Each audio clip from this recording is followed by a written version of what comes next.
Hey everybody, this is Doc T. I'm with Dr. Deonson. Hello. I didn't mention this last time. We're a SHARC Doc Talk. Yeah, we forgot that piece. We did. It's the first one. All right, well, welcome back. We're going to first start right off the bat here with the check-in. Weekly check-in. I like this thing we do now. Yeah. See where we're at. Let's talk all about you. Yeah, I've been able to walk a lot more. For those who haven't seen the other ones, Mr. Basketball Star over here tweaked his knee rebounding or trying to dunk or something like that. It was more. So I've been telling my patients it's been rebounding because I say the dunk. Yeah, I go dunk. Well, I tried to avoid the guy below, so I turned the wrong way and pop. See, that is where I wanted to go, but the real story was I was playing with like the neighborhood kids. So 12-year-olds. So like, yeah, dunking on kids is not. It's not looked great upon, especially when. I will tell you, you're already blaming the kids, so you're ready to be a dad. Yeah, I'm ready. You're already there. I halfway there. Halfway. The other half would be having the kids, but yes. But yeah, so that's what happened. So I've been pretty dead set about having to rehab it because, I mean, I want to get back to doing what I like doing. Plus, our jobs are physical jobs. I can't. Yeah, you're moving, yeah. Yeah, you're moving. You're not necessarily just sitting down all the time. I find my pockets here and there where I can. It's really hard to describe how to do a lunge properly if you cannot do it. Yeah. Yeah. When I know it's like the right answer for the patient at this point in the rehab, but I can't. Oh my God, this is a little funny here. I'll find a video for you one second. Yeah. So I've been trying to mess around with that, get stronger with that, get more tolerance with the knee there. So that's been basically that. Give us a quick, what 5 exercises did you do the last couple of days? Yeah, last couple of days outside of the dumb stuff that I've been trying to do, I've been doing more isolated holds on full knee extension and then full knee flexion for about like a minute or so with weight that I can control. Really getting strong in those positions. I've been also messing around with reverse lunges. After that got really comfortable, I realized I needed to learn how to decelerate myself. So I went to forward lunges. Okay. There's that one, and then my basic hip thrust / bridges and some level of clams or a lateral band walk. So that's where I'm at right now on that one, just to get the function, the knee going.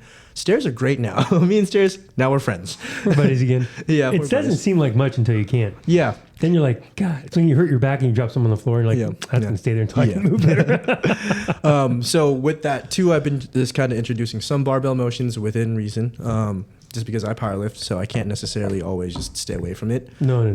Yeah. So I've messed around with some box squats, low bar squatting. Now the reason why low bar versus high bar, this is a fun little tangent here, is there's less knee flexion in low bar. Although I don't love the upper body position, I don't have to go as far knees over toes position. So I'm just sticking with that for now, and that doesn't feel bad. High bar kind of loads the hip a little more than high bar. Me, although I love that squat, we're not friends right now. You're on a break. Yeah, so it's a personal break. Yep. So that's basically where my week has been. And then, the patients have been fun. Our rehab programs are getting more into the performance athletic part. So that's where I'm having way more fun. I know we always say something about bridges and clams and hip thrusts and everything like that. Those are like step one. Once you get that, learning to crawl. It gets really fun. So much more fun. Yeah. So that's where I'm at.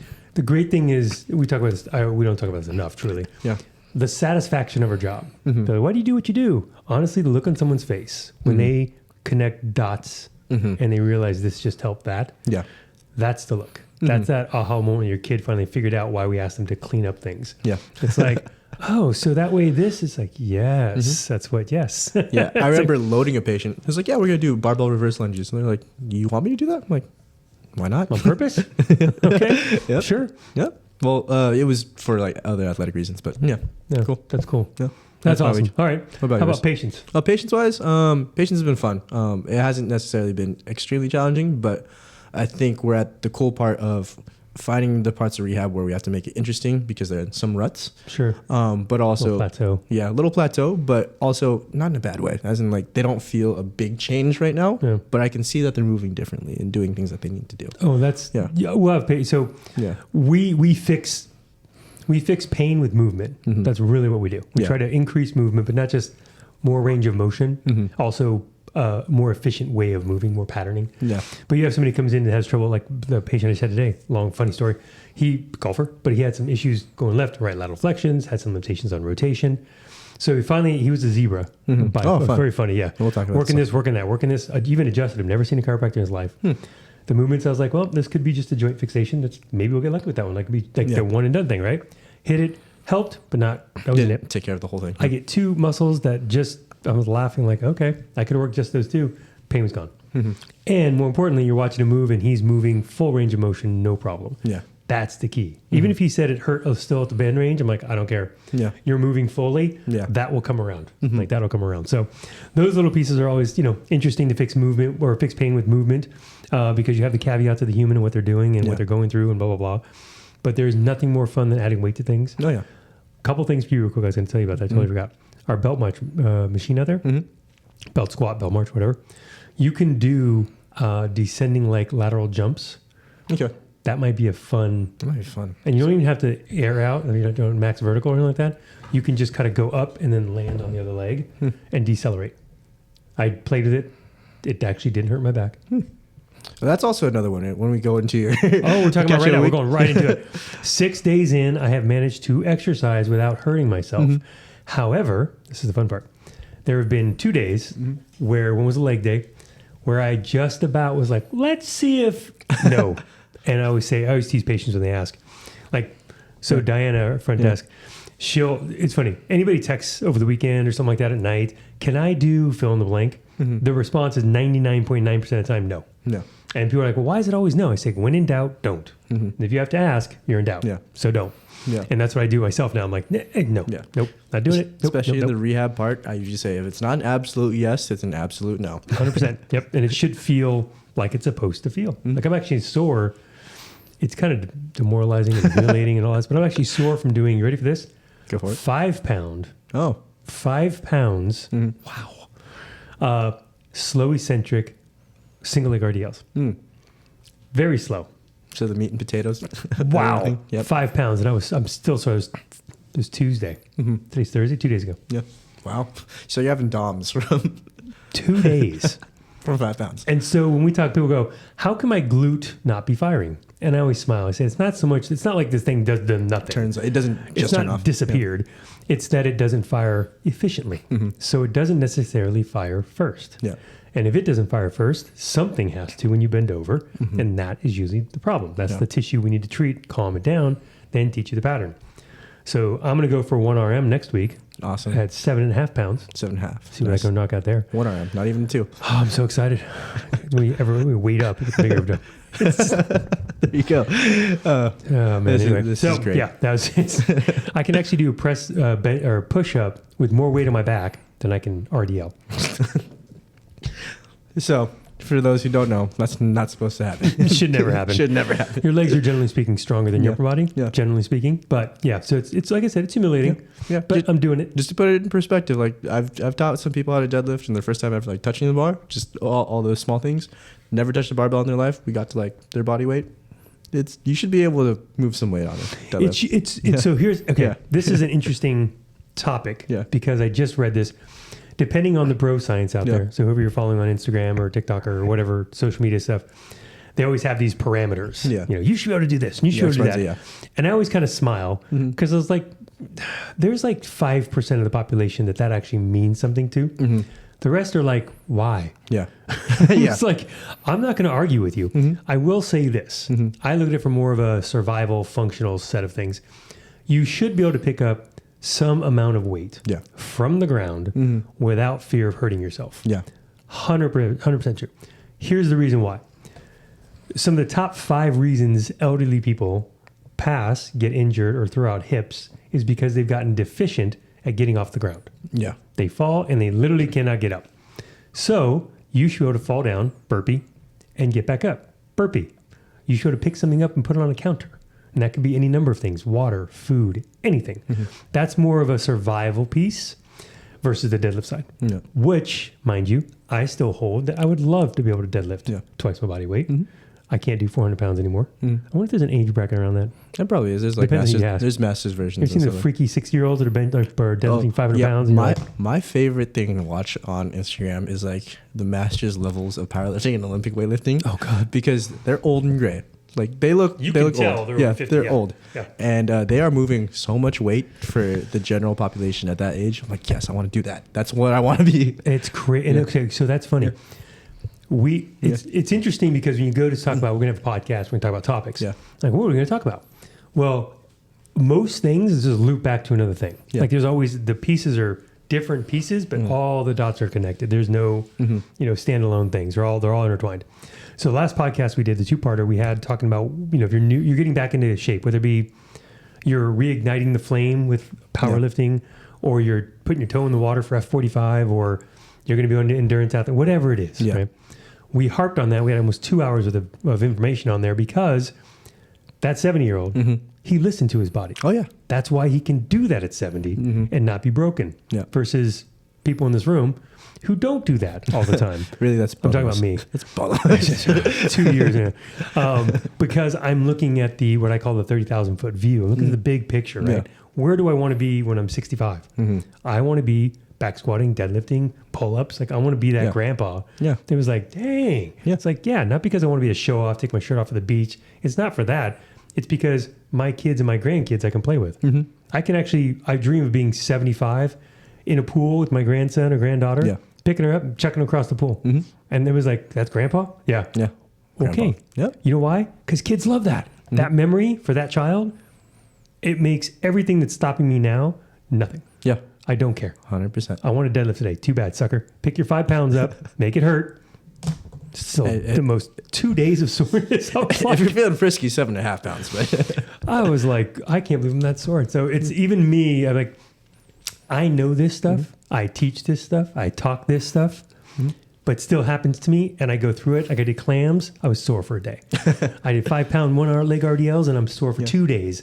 It's because I got that deficient. And there is no question why or how. I fly 25,000 miles a year and drive. There's reasons for that, why that happened, and I just ignored it because I'm Doc T. I can. That's not how it works. Anyway. Just remember, we always check the ego at the door. When this we're working on that. I'm getting there. I mean, 6 days, I'm in a good space now, and I'm like, it's really nice to walk and bend over, not waiting for your back to explode. Yeah. Sit down and not be like, I'm okay. I'm okay. Yeah. Yeah. It's funny how you get used to it. So anyway, so I'm like, we're like we say, we joke. Not even joke, we're serious. Yeah.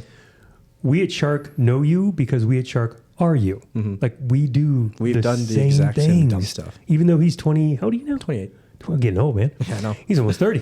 Even though that, and I'm 52, just turned 52. Okay. Happy birthday. Thank you. Yeah. It's actually really cool. They actually had it on the TV at the facility, the charger facility. Oh, they actually thought about you? Yeah, I was like, well, look at that. That's so sweet. Thank you. Cool. It was on Friday, so a couple of guys were like, oh, happy birthday. I was like, oh, that's cool. Yeah. But 52, where was I going with that? It's still, just because you're younger and just because I'm older, it doesn't mean you know less or more, just experiences. Yeah. So I've experienced a lot. And you've experienced a lot. You just have more to experience. Yeah. Because that's the fun of it all. So back to the topic, Ron. Hold on, my thing flipped on me. No, get back there. If I'm going this way. I don't like this way. Okay. So I made it my 6 days. Pat on the back. 5 pounds sore. I'm going to go for 7.5. Not lying. I'm nervous and excited all at the same time. That was the most appropriate time for that we've had yet. Yes. I have to. We really got to use those more. They're just kind of entertaining. Fun. All right, check in on my week. So that's been it. It's been patient-wise. I talked about the one I had earlier, golfer. We had a kid yesterday. This goes back more to your youth athletics. 9-year-old pitcher. So he's pitcher. He plays positions, but he's 9 years old. Now, I must say he's a Dodger fan, and I'm not going to knock them. He's a Giants fan. It's the way it is. I'm a Dodgers fan. Yes, we're still friends. We make it work. There's a lot of things in between us. Yeah. But anyway, so he came with the Dodger thing on. He's got his hat over his ears and all these things. And he looks like a baseball kid. Oh, dude. He had his T-shirt on, but it was a little higher of a T-shirt. Like it was a little big for him. So I couldn't see what he was wearing. And so I went to, and he has a little like shoulder bicep thing. So I was going to look at it and I was going to pull his shirt down to kind of look at his traps and kind of see a couple things. He's got 2 gold chains on and a diamond chain. Now they're fake. Yeah. But the fact that he had them on and his mom looked and goes, I didn't know he had those on. I'm like, I feel like he's hiding them from you.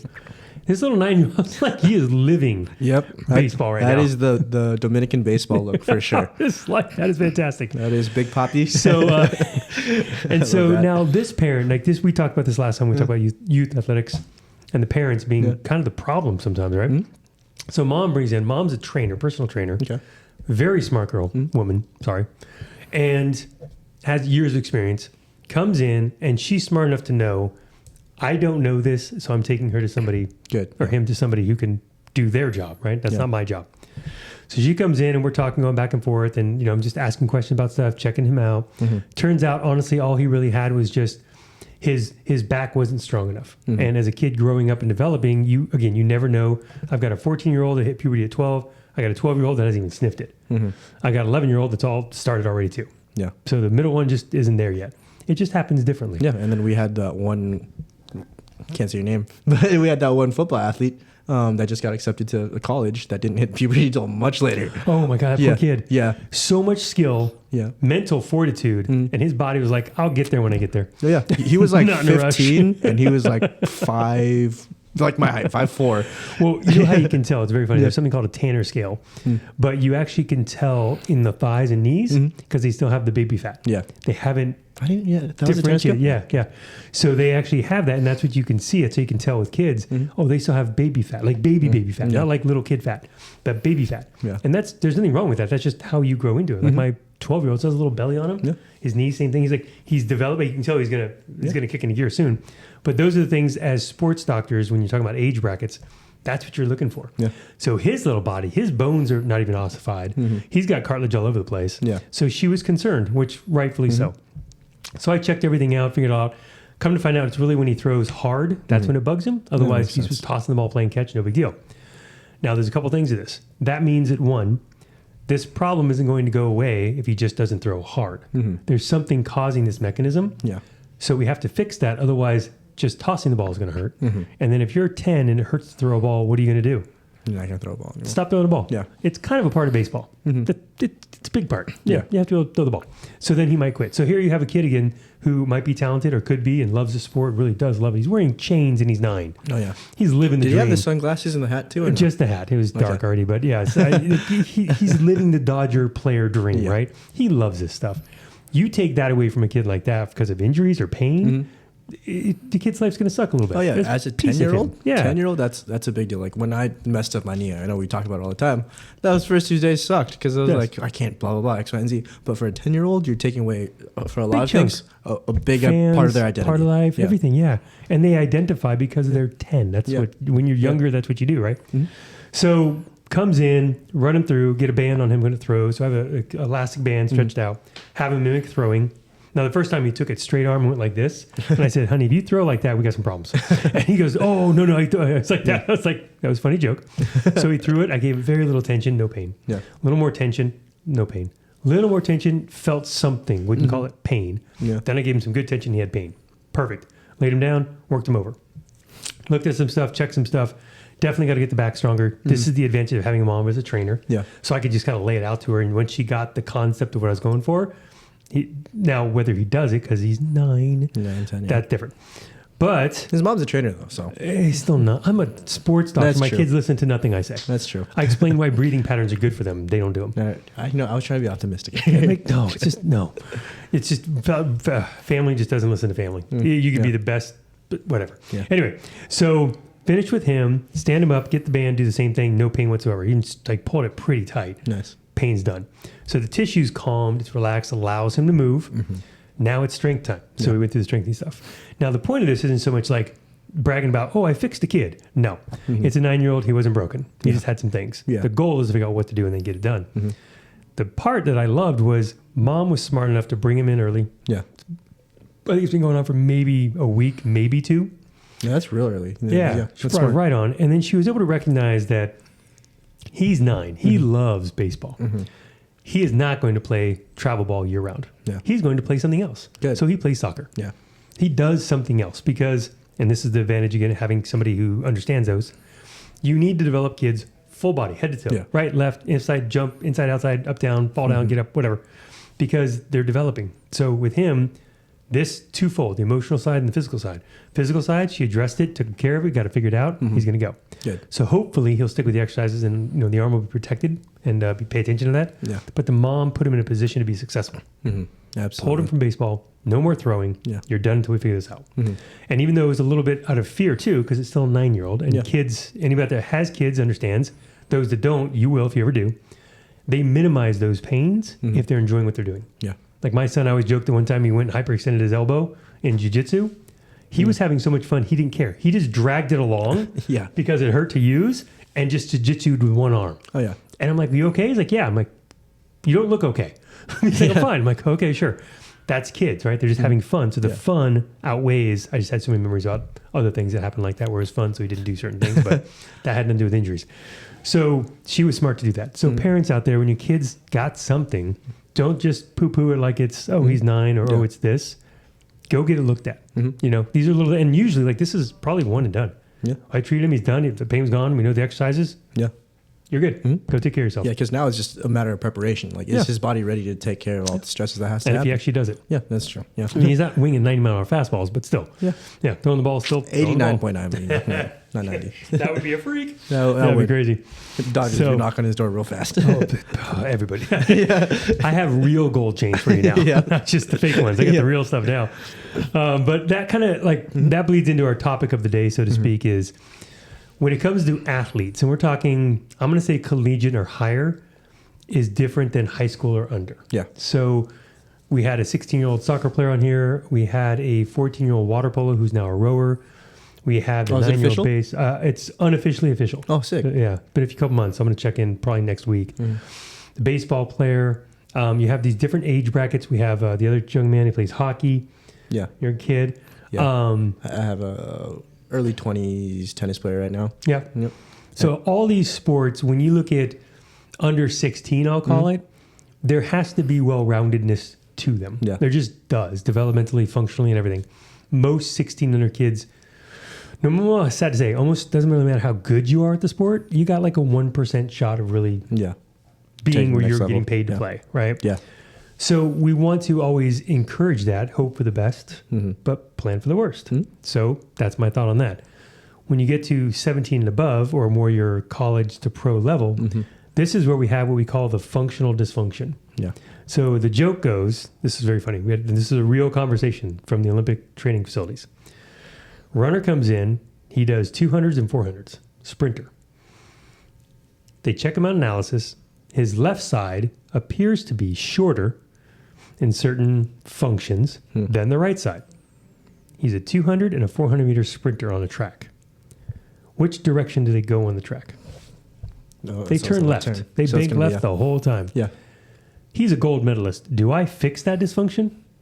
Probably. Hell no. Yeah. When he retires, yes. Yeah, go fix that. Then I'll fix that. And I was just brought up another thought. I was very fortunate. I had a 2-time gold medalist rower. That was a patient of mine. Great, amazing girl. You know you are out there if you're listening or see this ever. But she came in and she had won, oh God, don't get mad at me. I think it was doubles. So two in the boats, doubles, yeah. And she had to steer. So in crew, you got one on one side, one on the other going. One has to have their foot steering the boat so you don't go the wrong way because you're not pulling perfectly straight. So there's a little steering, right? Well, when she finished and she retired from the gold medal team, from the Olympic team, she got into, and she's an endurance athlete, she wanted to start running. So 2 weeks into running, her ankle started hurting her, foot started bugging her. When she came in, guess what? Is she going to go for gold medals anymore? No. Now I can fix that. Now I can fix that. And we were able to fix that and get her running and having no pain. But her sport function dysfunction was her foot always had to turn inward to handle the steering. Yeah. So when she ran, what do you think she did? The foot kept turning inward. And so it's this patterning that you can't just not do because it's built into you. So if you're running left the whole time and you have a slight lean and a slight dysfunction, you're winning gold medals? No, we're good. We'll just keep it healthy. Mitigate injury as best we can. Make you structurally strong, but we're not going to try to change that too much. Then when you're done, we can come fix everything. So that's always my one fun tidbit on the functional dysfunction of professional athletes. People always say they're so healthy. I'm like, not really. Not necessarily. Yeah, not necessarily. No. That lung capacity. Yeah. Like, I have to tell this. Do you want to chime in? I got another story. No, you can go down that one. I'll throw something in. This is a quick one. I don't think I told you about this. So I got to the Charger facility yesterday, and everybody's showing up now. So you're starting to feel the excitement in the room, right? And with Harbaugh as a coach, it's like, he's a middle-aged dad. This is going to be interesting. Like, we're very excited, right? The possibilities of it all. Guys are all fired up. So we're in the training room, and the training room has a wall. It's a big room. Obviously, the roof's 20 feet in there. Oh, this is a tall ceiling. Tall, yeah. And they have rooms made out where they put almost like a wall up to put stuff. So like a mock room? Yeah. Okay. Yeah, basically, yeah. Well, the underneath part of it's 10 feet.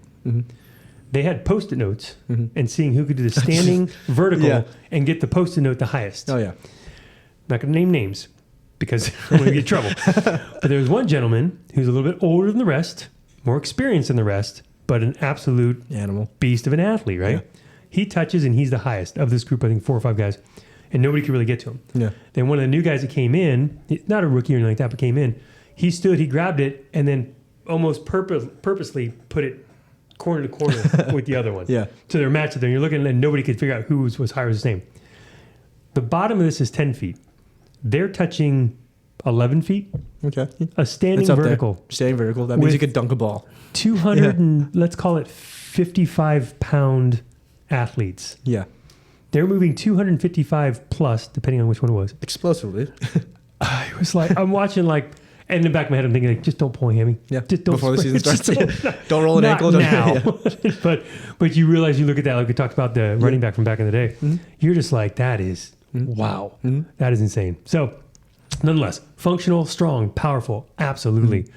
But the functional dysfunction of those athletes, so when you're talking about how do I pick a doctor who says they're a sports doc? Yeah. Those are the concepts they have to understand. Yeah. This little kid is a pitcher. You have to understand that he's going to throw the ball. Yeah.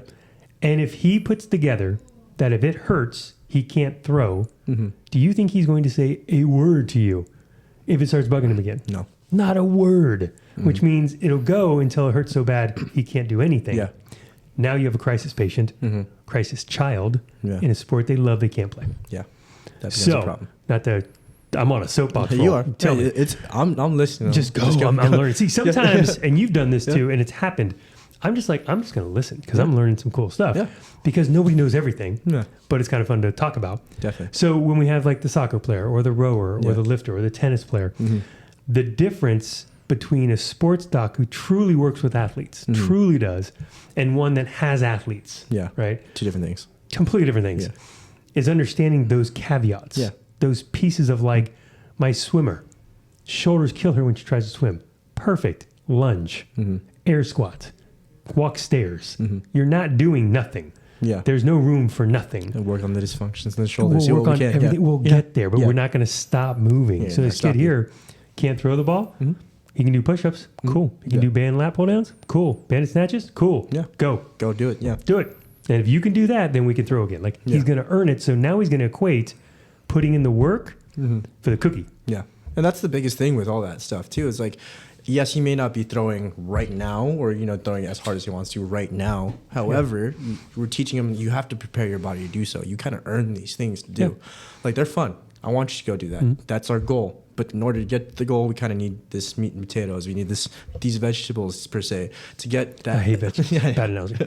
I'm just throwing something in there. Yeah. You have to get these things in there before you go do those things. So you prepare yourself, your body to do so. Like, we want you to go do your sport. That's the whole reason why you're even in here, right? Yeah, because that's what we're known for. We're good for it. Yeah, go get back to it. But you're gonna need to do these. Yes. To do so. So the biggest thing about like the dysfunction stuff that you're kind of talking about, not to fully get you off here, is he fully cut me off. Yeah, I do. Hold on, what button is that? No, just one of them. It's one of them. There's so many buttons here. I don't even know all of them yet. But back to the dysfunction stuff, like Usain Bolt, right? He didn't really have too much pain running, but if you look at his gait, horrible.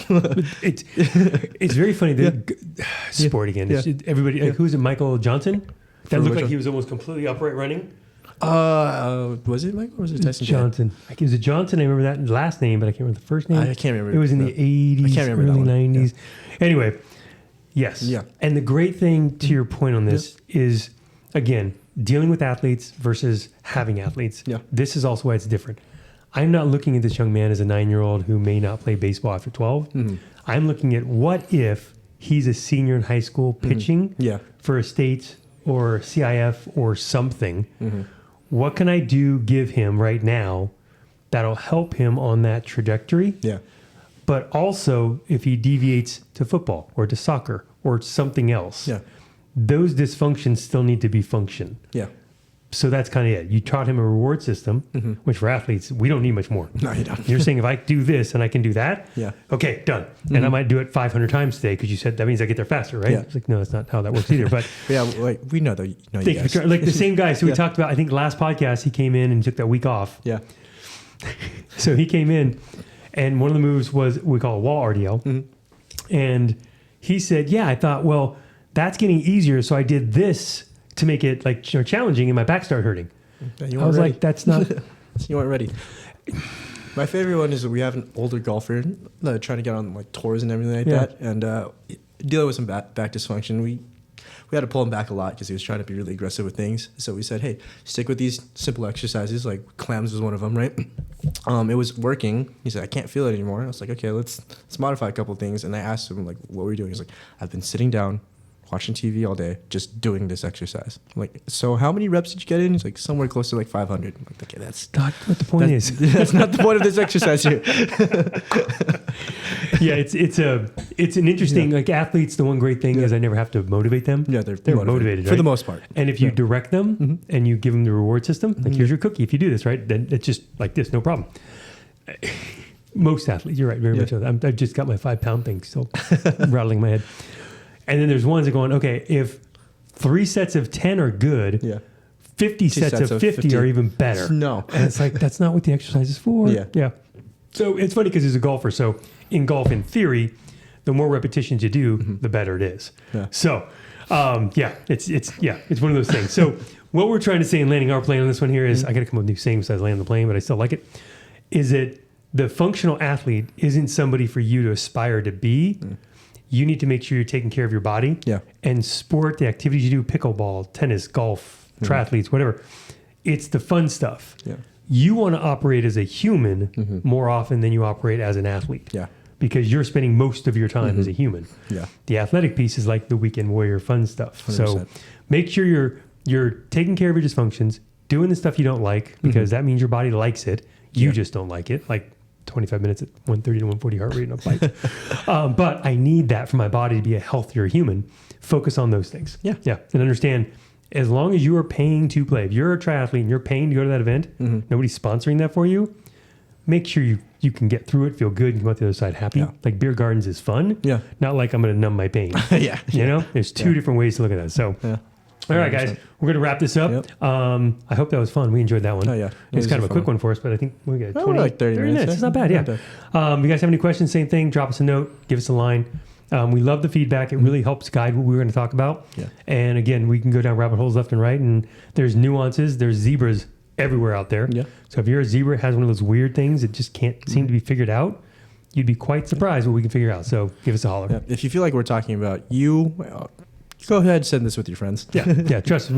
You're on there. Yeah. So I am Doc T. I'm Dr. David. We'll see you guys next time. Bye.